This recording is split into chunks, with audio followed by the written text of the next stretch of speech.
the 2022 NFL Draft is officially over. It's time to talk about my thoughts on Ryan Poles and what his draft process says about him, right? His very first NFL draft.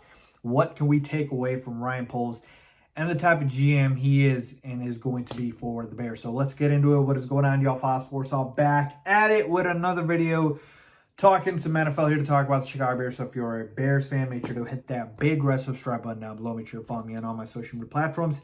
And guys, as always, hit the bell icon so you're notified every time I drop a new video. All right, so let's start with my very first observation that I got after watching Ryan Poles operate in his very first NFL draft as the new general manager, in his very first general manager position ever. Number one, he doesn't get emotional, all right? Ryan Poles knew he had all this pressure from, I guess, I would say the media and also Bears fans that we need to improve the offense around Justin Fields. I've been guilty of it too, I'll admit it, right? We do. And so the need, if you will, at the second round for the Chicago Bears with their first pick, which was in the second round, was wide receiver, right? You could have gone after a wide receiver. You could have gone after an offensive lineman. But no, Ryan Poles stuck to his guts and stuck to his board and drafted a cornerback, which is also a need. So it's not like he went out of his way and drafted something that wasn't even an actual need, like a running back or something like that. He did draft a need, but he was not emotional. And he went after the BPA, best player available. So, number one, he doesn't get emotional. I do like that a lot about a general manager because here's the thing. At the end of the day, the NFL is a business. It's all about winning and losing, right? All I care about, all fans care about, all people should care about is wins, right? You have to turn this team into a winning organization. You cannot be married to players. You have to just care about the Chicago Bears. So Ryan Poles says, look, I don't care what the outside noise is. I trust my board. I trust what I have come up with in terms of my team and who they have evaluated. And I'm going to take the best player available. And he said multiple times in interviews, and I listened to it, and he said, look, if I did not do that, I would be hurting the team. And that was a good point, so credit to Ryan Poles. Now, in the same vein, if Ryan Poles has his picks turn out to be not very good or complete bust, the criticism is coming. But that's with anything. So he knows that. He's going to have to deal with it regardless, right? So the point is, you don't get emotional. You don't let the outside noise just chirp at you and say, oh, man, I wanted to take this guy, but if I don't, all the pressure is going to be on me to not take that guy or to take that guy. So it's like, what do I do? No, stick to your guts and don't get emotional. So that's number one, good quality by Ryan Poles that I did observe. Number two, quantity over quality. Ryan Poles turned about 6 draft picks into 11 or 12, something like that. And we saw that in his introductory press conference, he talked about he's building this team through the draft. And how do you build through the draft? You take as many shots as you can. Now, quantity over quality implies that you don't care about quality. That's not necessarily true, but the best way to hit on players in the draft is take as many shots as you can, right? If I have 5 draft picks or if I have 15, I'm going to have a better chance of getting good players with 15 picks versus 5.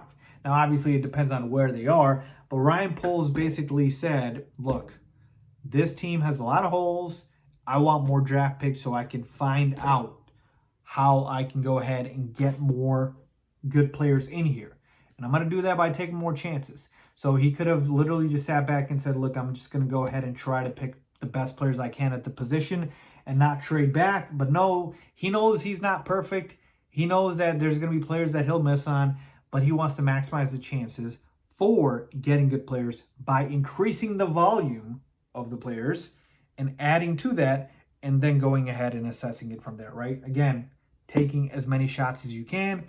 The more picks you have, the better chance you have of hitting somebody, right? So even if you have 10 picks and one guy pans out, but he's a superstar, you're set, right? So that's kind of how it works. And so I predict in the future drafts for Ryan Poles moving forward, he is really, really going to try to trade back because he wants to build through the draft and he wants as many picks as possible. And this is the anti-Ryan Pace, if you will, who would trade up, give up future draft assets for the now and, focus on quality over quantity. Again, I'm not saying Ryan Poles doesn't care about quality. He does, but he understands that instead of, going after 1, 2, 3 picks, he'd rather take a bunch of shots and go that way. And also, unlike Ryan Pace, Ryan Poles is more focused on the draft than free agency. This is similar to how, again, not saying I agree with this, but this is kind of how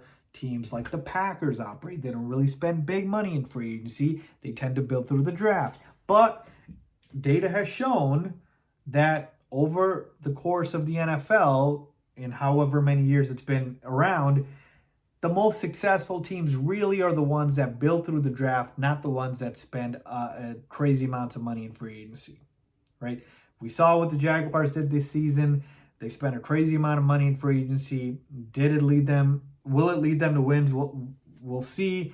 But as of right now, I don't see anybody saying the Jags are the best team in the AFC South or anything like that. So, again, you can spend all the money, but you got to get the most important position right, which is quarterback. We'll see with the Jags with Trevor Lawrence. But point being is, getting back to the Ryan Poles thing, quantity over quality. He knows he's not perfect. He wants to take as many shots as possible. And finally, number 3, the quality that I also noticed from Ryan Poles, he's patient. He's patient. Ryan Poles talks like a guy who knows he's got 10 years here in Chicago as opposed to 4, right? And why do I say that is because we know for the most part, any new GM comes in, they're probably going to be given at least 3, probably 4 years, right? You got to at least give them for sure the first 2 years. And then if it doesn't go well, you got a year to turn things around. And then after that, it's like, okay, that 4th year, yes, no. So I'm basically saying 4 years at least. But Ryan Poles is over here thinking, look, I got 10 years because I know I'm going to succeed at my job. I'm patient. I'm not panicking. Everybody's talking about, oh, you're going to go ahead and screw up Justin Fields by not, giving him all the top receivers that you can, giving him the best talent at the offensive line position. And he's thinking, look, I got Justin Fields here for the next 10, maybe 15 years. I got plenty of time. I got plenty of time to build. So it's interesting that he is that patient. It speaks to the confidence that he has. But at the same time, you might be thinking maybe he's, a little bit too confident. Maybe he should have more of a sense of urgency because, again, Justin Fields is on a rookie contract and he's only got 3 more years left because the first season was spent with Nagy and Pace. So it's like, it's great to be patient, but at the same time, you have the timeline of the contract working against you. So again, Ryan Poles, is patient enough and operates like a GM who's got 10 years here, but sometimes maybe it is better to go ahead and have that sense of urgency, if you will. But overall, I'd rather have a GM be patient than not. So I'm okay with that. So there you have it, folks. My 3 traits that I saw with Ryan Poles. Let me repeat that for you guys. Doesn't get emotional, number 1. Quantity over quality, number 2. And then he's patient, number 3. Let me know if you guys noticed these traits with Ryan Poles. If you've noticed other ones, let me know. Leave a comment down below as always. Thanks for watching.